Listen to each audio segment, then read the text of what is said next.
Today, we are talking about working out and staying consistent. Right now, you probably have a New Year's resolution that you want to make sure you stick to. So today, I'm going to give you my 3-step process to do just that. And at the end of the video, I'm going to tell you exactly how you need to work out so that you can maximize your results. Now, before we get started on these 3 steps, I want you to ask yourself one simple question. Why is it that you're not consistent with your workouts? Think of an answer, keep it in mind, and now let's move through the 3-step process. If your answer is different by the end, I want you to comment down below and tell me how this video helped you. Here we go.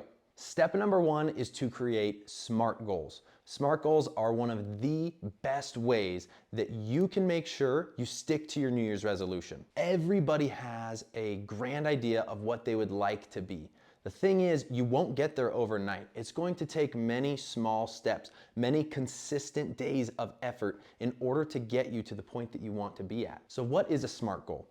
A SMART goal is something that is specific, measurable, achievable, relevant, and timely. Let's break each of these categories down, and then we'll see how it applies to you. First off, specific. Yes, I want to be able to gain weight. Yes, I want to be able to lose weight. Yes, I want to get jacked. Yes, I want to get toned. Those are great goals, but they're not specific enough. If you want to gain weight, how much weight do you want to gain? If you want to lose weight, how much weight do you want to lose?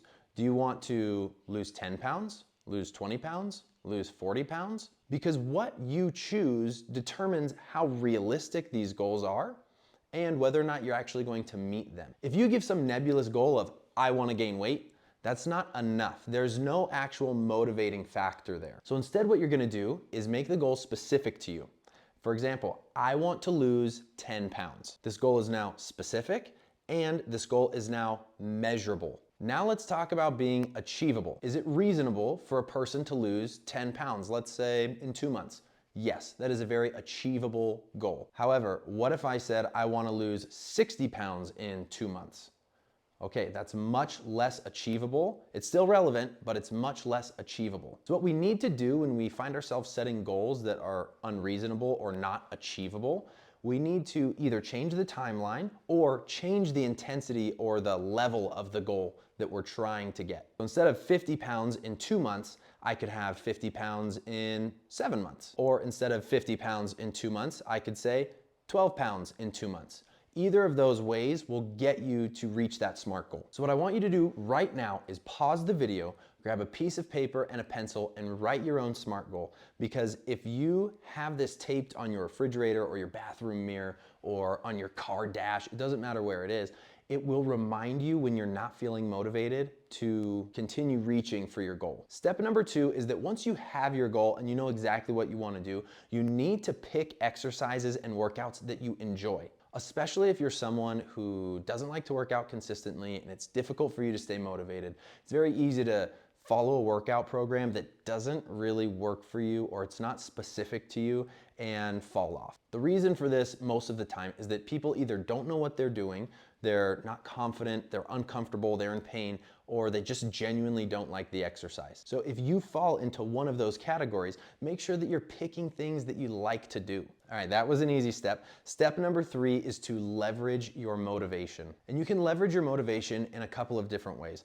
My favorite way to leverage my motivation is to get into exercise clothes, get my shoes on, get my shorts on, get my shirt on, and that is typically enough to push me over the edge to want to work out. The other thing you can do is if you have a spot of free time and you're feeling like, I could get a workout in right now. I actually feel like I want to do this. Great. Go get your stuff on, go to the gym, whether it's at home or at a gym, any of that is fine. It's just something to get you on the consistency train. Okay, now pro tip here, in order to avoid burnout, just know you only need to work out like 4 times a week. You really don't need to push yourself beyond that. If you're getting in the gym 2 to 3 times a week, that's probably enough for you. If you want to push it up to 4, that's great. It's going to be much harder to be consistent. So if you start out at a very low threshold, 2 times a week, you can build on that. You can be consistent with 2 times a week. Everyone can be consistent with 2 times a week. When you feel that you have achieved 2 times a week, several weeks in a row, now bump it up to 3. Once you've done that several weeks in a row, now bump it up to 4. And give yourself a little grace. If you need to bump down to 2, if you need to bump down to 3, that's okay. But do your absolute best to hit 2 times a week and you will be doing so much better than you thought you would. Okay, now as promised, the way that you're going to work out is by watching this detailed video up in the corner here. It has everything that you need to know, from protein intake, number of times to work out, sets, reps, everything. Go watch it, get jacked, lose weight, do whatever you want to do. Just make sure you like and subscribe. I'll see you next time. Peace.